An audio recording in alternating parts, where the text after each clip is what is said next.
This is the thing where you try to show me stuff and it takes too long. Doesn't that look like Oregon? Oh, yeah, it's foggy.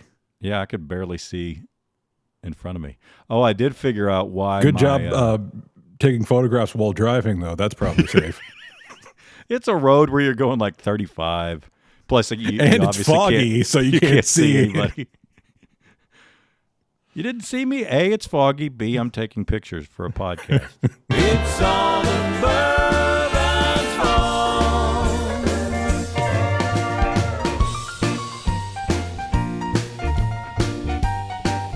Welcome to the Andy Meadows Show. Later in the show, we'll check in with a real-life vampire to see what his plans are for Halloween. We've also got a good roundtable coming up where we'll discuss smoke detectors, 2028 Democratic nominees, weird couple habits, a guy in Texas who got fired for his Halloween costume, and more. But first, your headlines.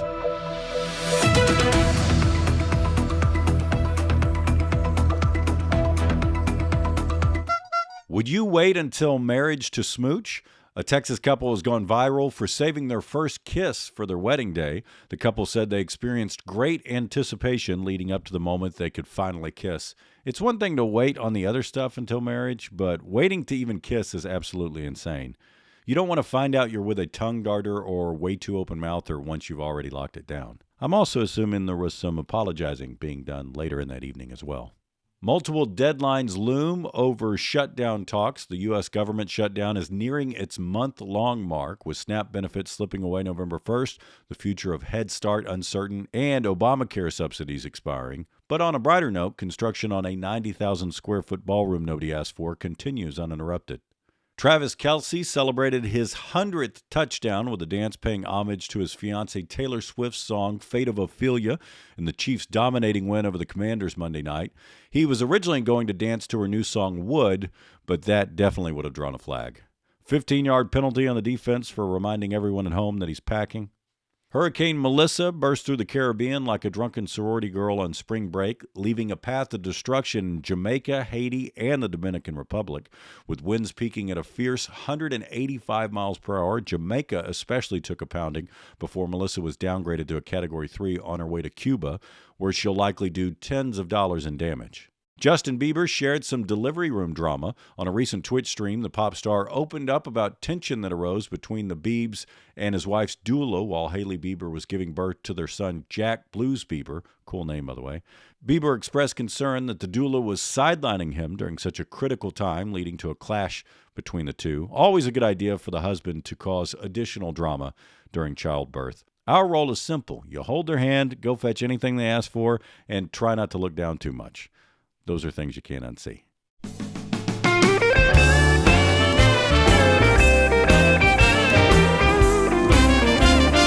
Yeah, so it's always 2:30 in the morning.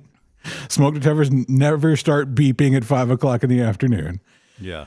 And we're trying to figure out which one it is. We're both walking around the house. And for some reason, my house has like 6 in a very small area that we... So I just start taking them down and carrying them into the other room. Like, okay, if the beep follows it, then that's the one. Figuring out which one has the beep is one of the worst tasks. Yes, it's all, you're trying to like, especially when they're too kind of close, you're like, over there. Yeah. And then you're arguing about it. It's this one. No, I already checked that one. I stood underneath it and it wasn't that one.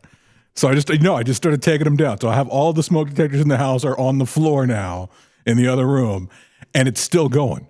What is going on? So it was the carbon monoxide detector on the wall, which I thought was plugged into an outlet so it wouldn't do that, but it still had a battery on it. Which I figured out when I turned around and Stacy was passed out. Oh. No, it wasn't going. If it was going off, you could tell which one it was, but it was just the, one beep every 30 seconds thing. That's like, oh, it's the worst. Yeah, what I love is when you stand under one to try to hear the beep and you were counting in your head, you're like, this has been plenty of time. And then you walk off and something beeps and you're as soon as you get to the next one and say out, you're gonna beep. It's awful. Yeah, the ones here drive me crazy because we have the way they put them, they're like in different rooms but right next to each other. So if the doors are open, it's very hard to determine which one's. That's how ours was. There was one in the bedroom, one in the other bedroom, one in the hallway, and one in the downstairs living room, and they're all within 5 feet of each other. Like, really, would it matter? Couldn't you just done one here? If one goes off, but no, you got to have one in each space, I guess. And how have they not figured out a better way to do that? Like, instead of having it beep, have it beep and then a ring of lights around it light up and go, okay, I'm the one you're looking for, or something. There's got to be some better system than just an occasional beep that always sounds like it's coming from the other room. Yeah. Yeah. Ours here gets set off when we're cooking a lot too. Like where we have to open windows and doors, and which is freaking annoying. So last night we, for a while, the kids were all sleeping through the night. And then last night, what's the worst is when multiple wake up in the night, because it's never timed out right? They never wake up at the same time. So like Annie woke up in the middle of the night, so Jill got up with her. And then when she put her back down, immediately Jack woke up. And I'm like, oh. So I got to get up with Jack. And she goes to bed. And I'm thinking, well, at least he woke up early enough that when I put him back to bed after feeding him, I can get a nap before Madeline wakes up. No. I put him to sleep, and Madeline immediately wakes up. So it's just like, oh. So I've been up since like, I don't know, 4 or something. I'm surprised that the crying from one doesn't wake the others up. They're just immune to that. They're like, whatever. Well, because they're in different parts of that. Like, Madeline's pretty good at sleeping through whatever. Like, we'll have a major hailstorm or something, and she just sleeps right through it. So her room is closest to Annie's. Annie makes noise all the time. Like, she wakes up in the middle of the night going through every word that she knows. She'll run through every person she knows. Uncle Chris, Uncle John, Aunt Stacy, Jude, Oscar. Yeah, it's hilarious. And she's really loud. She screams and yells, and that never wakes Madeline up. But Jack isn't 6 months, so he's still in our room. Right. So they're far enough away. But that's annoying because any noise he makes at all wakes us up. Sure. But you want that when they're that age. Yeah, go back to bed, you a-hole. Roll them into the garage. That's fine. Look at this. I had to go to Costco this morning, and look at the frickin', this looks like Oregon. This is the thing where you try to show me stuff, and it takes too long. Doesn't that look like Oregon? Oh, yeah, it's foggy. Yeah, I could barely see in front of me. Oh, I did figure out why. Good job taking photographs while driving, though. That's probably safe. It's a road where you're going like 35. Plus, you and it's foggy, so you can't see anybody. You didn't see me? A, it's foggy. B, I'm taking pictures for a podcast. We got snow yesterday for the first time for this year, so we got a little dusting on the ground. That's late. Isn't it? It's usually like right around Halloween when it starts, yeah. I did figure out why my Costco membership is more. Because you're a businessman? No, it's I've got the executive membership, the more expensive one. Yeah. So at first I was like, well, the only perk of that is getting there an hour early. Ooh, dude, that is such a perk. No, there's another perk to it too. It gives you like 2% back. You get a reward back for what you spend there. So if you spend enough, it pays for itself. Yeah, which we definitely do by the end of the year. But the getting there an hour before everybody else is, before the crowds, especially when you bring kids in with you. You take kids to the Costco with you? Yeah, it's awful. I thought that was the reason there was 2 of you, so one person can go do things. Well, sometimes to give her a break, I'll take the kids to the store. But Market Street's their favorite because there's a cart that looks like a car. Oh, yeah, and they get to ride. But they're too big for both of them to fit in there, so one of them you have to change them out, and then they get in an argument about who gets. And he doesn't even ask. The second we get there, she just runs and gets in the car. I'm like, oh, I guess she's going first. But yeah, taking kids to the store is not awesome. Yeah, I think, if I had children, I probably would tell them that the store is not real and that Disney World is definitely fake. That's all a lie. My friend said she went to Disney. No, she's a liar. That doesn't exist. Yeah, I'm proud that I've gotten to the point where I can let Annie loose, and she will. Like Madeline just takes off and won't stop. Like you can't get her to stop. She just keeps going, but she's not as fast as Annie. Annie will stop because she has stranger danger. So if you yell, that's good. If you yell, she'll eventually stop. But she's fast and wily and can get into stuff, and yeah, it's a handful. So if you're watching or listening and you want to answer any of the questions or topics we talk about, head to andymeadowsshow.com and maybe we'll include your thoughts on an upcoming episode. Oh, somebody had some good comment last week, and now I'm trying to think of. Oh, see, he says he's going to include your thoughts, and then he doesn't even read them, apparently. No, I read all the. I like reading the comments because somebody got mad at our. We were, we were clearly joking about upsides of global warming. But somebody on Facebook got mad and said, "Ha ha ha! Let's all laugh about global warming." Like I'm a glass half full kind of guy. We're just talking about some of the benefits that come from it. Plus, neither one of us is a scientist. I don't know that there's much we could contribute in a productive way. I bring that up all the time when Joel asks me stuff. I'm like, I'm not a scientist. I have no idea, even if it's not science related. That's my excuse. But the what was it? Oh, it's when we were talking about most dangerous animals by states and how the hog is the one in Texas. You mentioned how it takes a domestic pig will transition to a wild pig, and I said, what does it take, like 6 hours?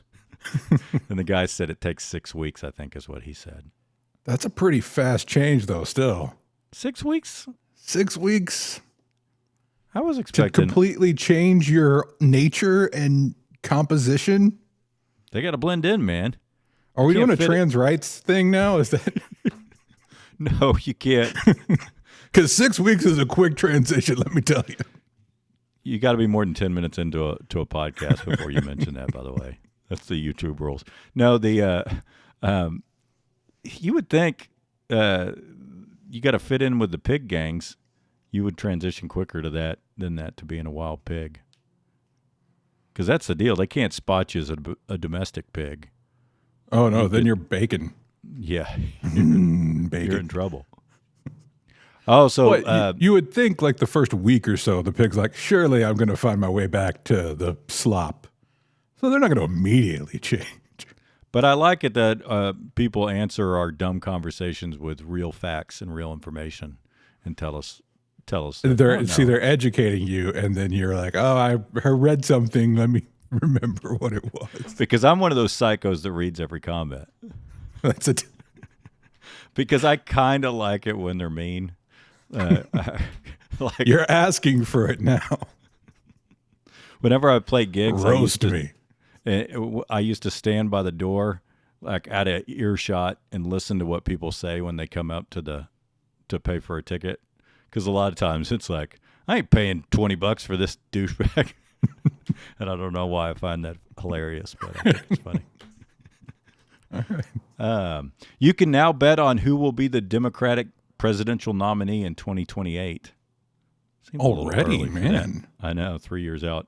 So can you guess who the current favorite is with a 35% chance? Ooh, probably GCN. Gavin Newsom. Yeah. Yeah, he is number one, 35% chance. Followed by AOC. AOC, that was going to say. Probably AOC. She's Pete. She's at 12. Man, you're 3 for 3. Pete Buttigieg is 6%. Then Shapiro and Kamala Harris are tied at 4%. I don't think Kamala's going to try that again. Yeah, I don't think so either. Who would you put your money on out of those? Or somebody else? Probably Gavin, I guess. I mean, that makes the most sense right now as it's sitting. He's the one that's getting out there vocally the most. Can you bet on whether or not Trump wants to give up office? Oh, I didn't look at that. I was going to look at who the Republican presidential nominee you could bet on that is and see if because I saw an interview this week with Steve Bannon that was like, no, he's staying. Yeah, we haven't figured out. Like, What? Why are you saying this out loud right now? And you might pay attention to him because he's the one that said there was the tape of him saying, if we lose, we're just going to say we won. And then that's what. Stay. So We've got this all figured out. Maybe pay attention to Bannon. But the one I was surprised isn't on there is Andy Bashir from governor from a red state, Kentucky. I thought he would maybe be maybe not as many folks know who he is. Yeah, it doesn't. I mean, he's not as high profile right now. But I would definitely put my money on Gavin because of the trolling on social media. Yeah, they're doing a good job. His team is with that. So and the podcast he's doing it it seems like he's the one that gets that the game has changed, the rules have changed, and you better change with it or you're not going to last. But yeah, I mean, Trump's building a really nice ballroom. It's his focus right now. I don't think it's going to be done that quickly. He wants to be around and enjoy it. That was my joke last week in the solo part. As I said, he deported everybody who knows how to put up drywall, so it may take a while. What's the grossest couple habit you've seen or heard of? Okay, this is a weird one. I'm not going to name names, but I know. No, you got to name names. Come on. No, How about initials? I really can't. I know a couple who is married. They have a child, and they have completely separate, entirely 100% financial lives. Even though they live in the same house, there's no intermingling of the money at all. So like they go out to dinner and they pay for themselves, or like she ran out of money one time and she had to borrow money from him and then is paying him back for stuff that's like regular household stuff. Man, that's weird. That's gross in my opinion. That's like, it does make it super simple when you get divorced though, because it's like, I just got a spreadsheet right here. You still owe me $12.50 from Qdoba, so if you could clear that up, we can go on our separate ways. That is pretty nuts. We just got a joint account. We'd always had separate accounts, and finally we're like, we're tired of paying the fees on both and coordinating on stuff. So do y'all have a joint account or do you have separate accounts? Oh, we don't. We haven't had separate accounts since forever ago. Yeah. It's all one pot. It makes it so much easier. But if you have kids, how do you keep everything totally separate? Do they split stuff on the kids? I don't know. I have no idea. I'm not sure how it works. I just know it's very much like they're dating still. And roommates maybe. Probably a better scenario would be like they're roommates at this point. I did before I got married when I would see, because I obviously waited till later in life to get married, but I would see guys at work that had to couldn't go out to lunch or couldn't do all kinds of stuff. They had like a $20 a week allowance or something crazy. And I was like, man, that is so nuts that you have to like ask for permission to do anything. And, but then you get into it and you're like, oh no, I get budgeting and like, yeah, I mean, you do. People have different expense levels. So yeah, $20 might be reasonable, but right. Yeah, especially in radio. I mean, those right. Yeah, the money separate isn't really a gross habit. I was thinking more like, because I heard of a couple that shared toothbrushes, and I thought that was the most disgusting thing I've ever heard of. Could you imagine sharing toothbrushes with anybody? Even if it's dude, you kiss your wife, you slop spit. What's the big deal? Way different, dude. The toothbrush is getting in there. It's getting into crevices and stuff. Yeah, no, thank you. I mean, there have been times I accidentally, because we'll get similar toothbrushes, but slightly different color or whatever, and I've accidentally used it. I immediately throw it away, and she immediately throws mine away if she accidentally uses mine. No way we're using the same toothbrush, dude. That's disgusting. Okay. Doesn't bother me that much. Really? Oh, man. I don't think we do. I'm sure we have accidentally before, because like we have the one that has just the head swap back and forth off of it. It's an electric one. So I always put my initials on the head so I know it's mine. But yeah, we were camping once and we only brought one toothbrush, and I sacrificed and just used my finger. I'm not going to share a toothbrush, dude. Although using your finger, I'm pretty confident your teeth are dirtier when you're done. Did you wash your hands first? Yes, I washed my hands. No, I raw dogged it. After. I went in raw dog. The other gross couple things is Billy Bob Thornton drinking Angelina Jolie's blood. Remember that? Yeah, and she was wearing a vial of his blood around her neck, I want to say. Yeah. That's I mean, everybody's got their thing. Whatever floats your boat. And Ashton Kutcher and Mila Kunis got some crap at one point because they admitted that, I think they said they go a week without showering sometimes. That's pretty disgusting. That's bad, yeah. Really Matthew McConaughey says that he doesn't wear deodorant because he thinks a man should smell like a man. You kind of expect that from him, though. Like, Mila looks like she's a shower, but Matthew, no. Yeah. That's something only hot people could get away with. You know what I mean? Well, no, I know plenty of ugly people that are also BOs, but you're right that somebody could be like, man, Matthew McConaughey really stinks, but still would. Dude, McConaughey's a national treasure here in Texas. It's like he's the spokesperson for the University of Texas now. He goes to every freaking game. They get him on the coverage every time. They need to just make him the coach and just get it over with. I thought he was running for governor. No, he'll never run for governor, I don't think. Did you see Kiss's Ace Frehley passed away? I did, yeah. Sad. It's a shame. Are you pro Kiss or anti Kiss? Did you like them? I'm pro Kiss, yeah. I got no problem with Kiss. I mean, Gene Simmons is kind of a douche, but brilliant marketing guy, though. And I guess, he made them all paint their faces so that they can replace band members if they need to. Just go, oh, yeah, he's the one with the star on his face. So, well, the smartest part of that is keeping your anonymity. You know what I mean? To be a huge rock star, but you can still just go out and do stuff. Yeah, like Daft Punk or Deadmau5. Yeah, or Marshmello nowadays. Marshmello, yeah. So there's ways to do it without painting your face, though. They should have worn heads. Yeah. They did one video where they revealed their faces, and everyone's like, put the paint back on. Good Lord. The Kiss. Yeah. What's the best rock band you've ever seen perform live? Ooh, left field, because it's not actually a rock band, but they do play rock songs. Zach Brown Band. They had a rock album in there, and I think they performed live amazingly. Yeah, they're really freaking good. They're really good live. So that's probably my pick. I've also seen like Dave Matthews. They do a good. That's rockish. Motley Crue, not the best. They're getting older. Yeah. Well, how many people were on stage for Dave Matthews Band? Like 20? Oh, probably a dozen. Yeah, or 15 or something. Same thing with Zach Brown. He's got 15 people on stage with him. So it makes it fuller.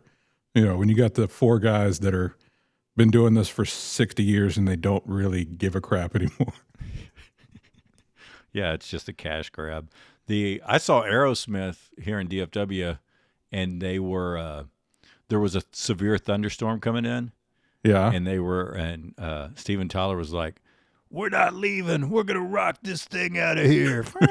And they kept going, and it was storm coming down, and it was kind of neat, but also very ill-advised. Sure. How long ago was that?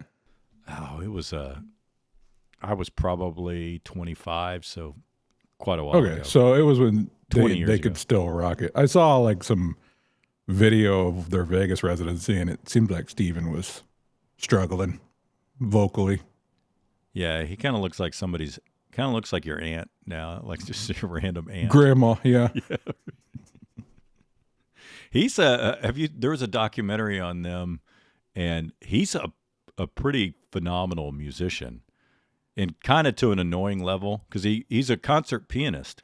So he's not the typical lead singer that's not that good of a musician. He actually during because he really never plays, right? He's always just there with the microphone. He doesn't play on stage. But in the documentary, you can see like him in the studio, and he's going around to each of them and like singing. He's singing their guitar part or singing and they're all kind of like, "Okay, dude, really." but he knows his stuff. Yeah, I mean, dude, incredibly talented. Not putting him down at all. I just think as they age up, they can't hit the high notes anymore. Like Elton John, he's an amazing performer, but Benny and the Jets, he doesn't sing those lines anymore. He just stops and lets you sing them, and then he keeps going. That's why the smart thing to do, because your average person cannot tell, you bring things down a little bit.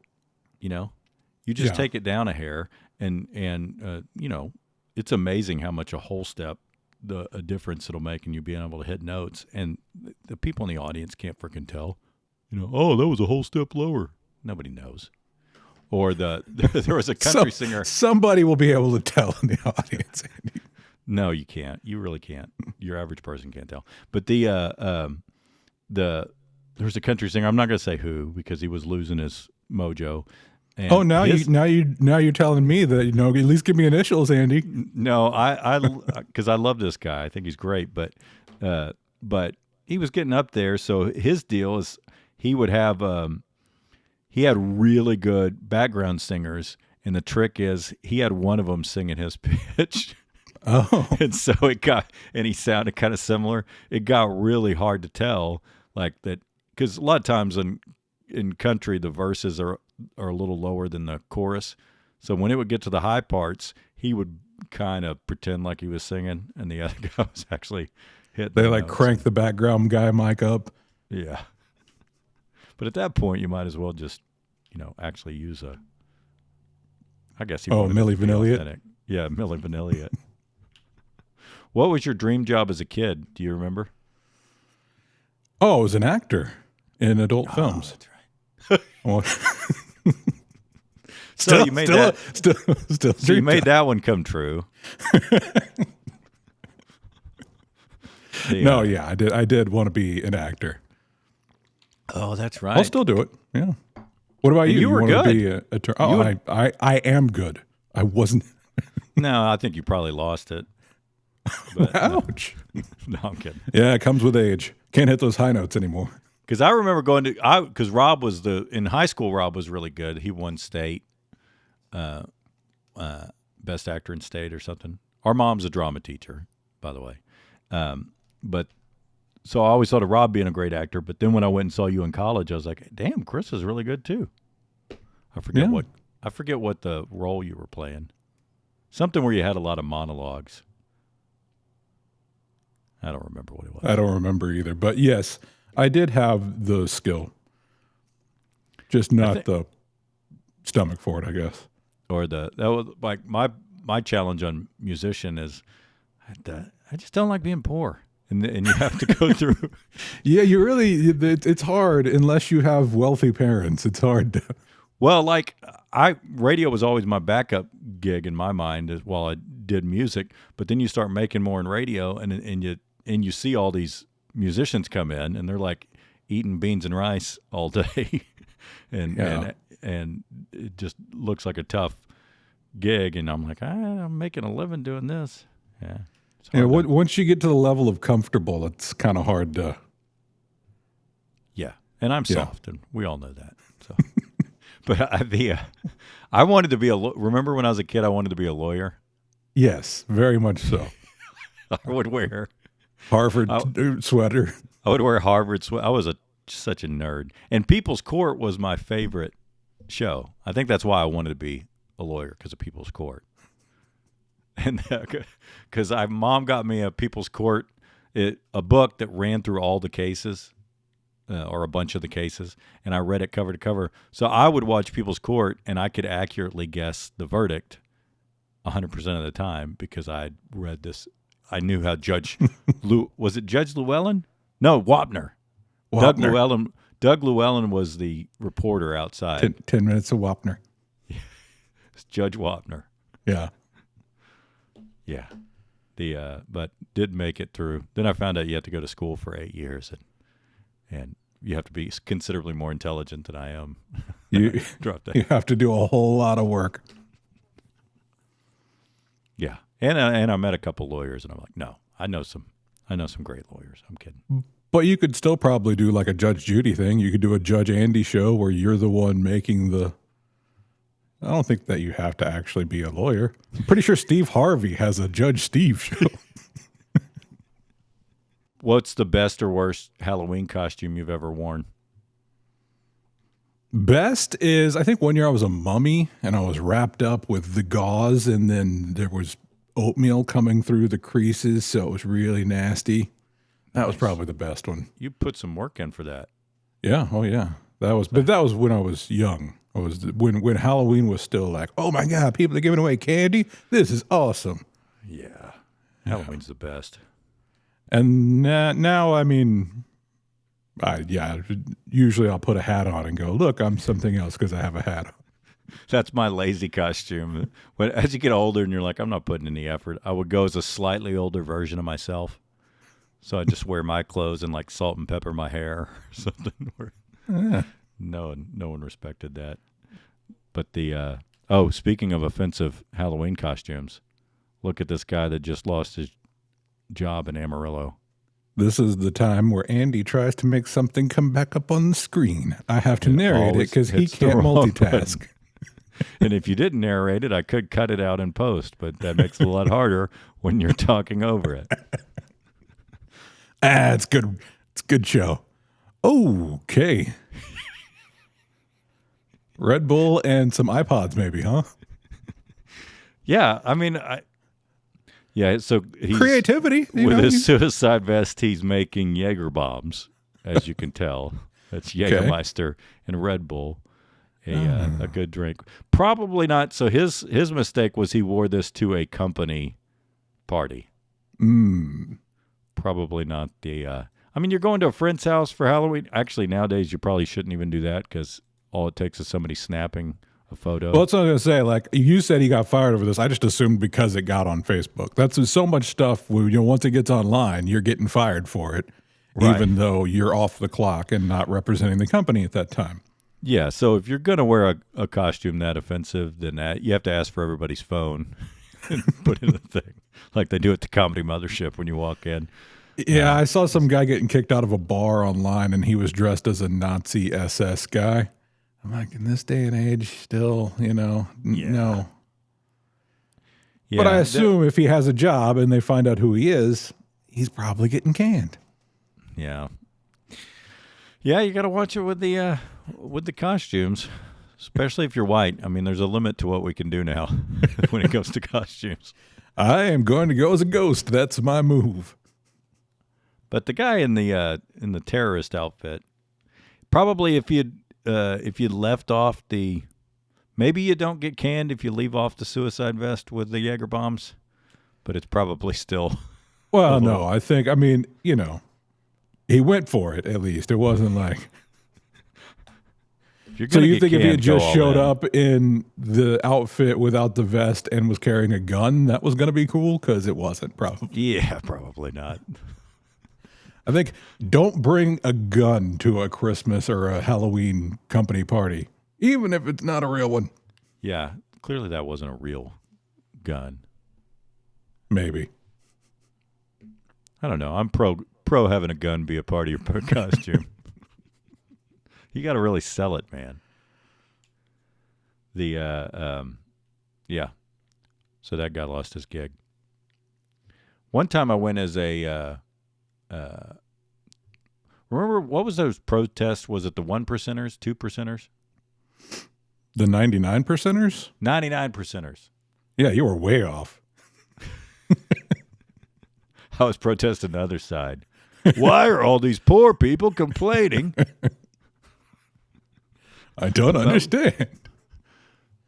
No, I went as a protester, and somebody got mad at me for that because they thought I was making fun of the protesters. But really, I was just lazy, so I just threw a sandwich board on, and it was topical. I was being topical at the time. But yeah, you don't generally know. I think that's probably is offensive because people are out there protesting, and you're like, I'm going to go as one of those idiots. That's what your mind was. We all know. I mean, you don't do that because you admire them.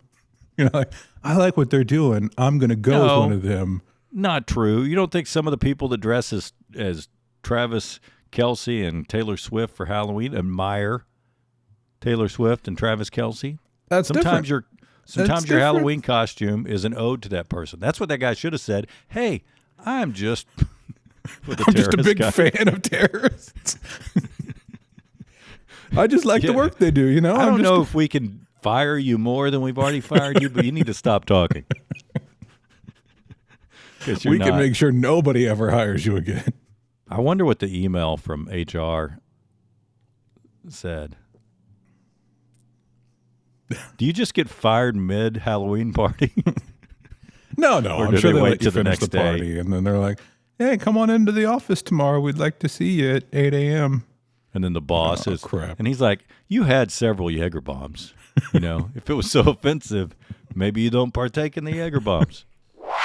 Coming up, your Rex and Rants, but first, I'm really excited that we scored an interview with this guy. He's 700 years old, but doesn't look a day over 39, hates garlic, the sun, wooden spikes, and sleeps upside down in a coffin. My new pal, Cornelius the Vampire. Cornelius, thanks so much for joining us. Halloween is just a few days away. What are your plans for the holiday? The usual, Andy. When the sun goes down, I'll hand out some candy to trick-or-treaters, kill a stranger and drink their blood, then rewatch the Twilight movies. Sounds like a fun Friday. Don't kill anyone I know.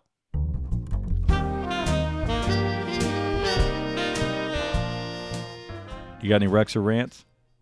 Dude, nothing I'm watching is new. I haven't found anything like fresh out that I'm into. Like Friday night, we watched the Demi Moore movie where she was on The Substance.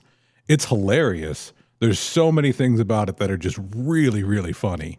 And It's also thought-provoking.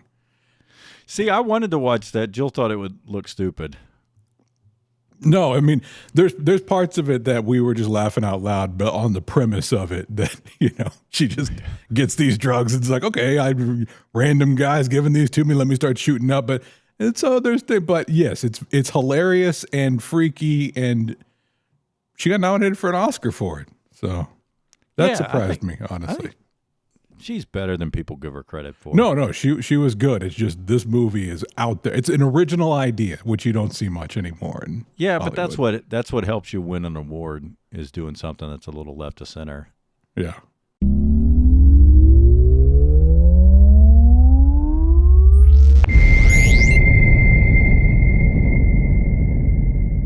Last week's Game of Games answer from the category Name That Movie was B. Scream features the line, "What's your favorite scary movie?" That exact question will be in one of the upcoming Game of Games live on social, YouTube, and on site coming soon. Winners take home $250 and a spot in the semifinals to win more and a trip to Vegas for the finals. Sign up now at AndyMeadowsShow.com. Here is today's question from the category Booze. Which Halloween cocktail includes the following ingredients: vodka, blackberries, simple syrup, food-grade purple luster dust, and purple food color? Is it A, Vampire's Kiss, B, Drunk Ghost, or C, The Witch's Heart? Answer now at AndyMeadowsShow.com. That's it for today's show. We'll be back next week with a new episode of The Andy Meadows Show, now available on your favorite podcast platforms as well.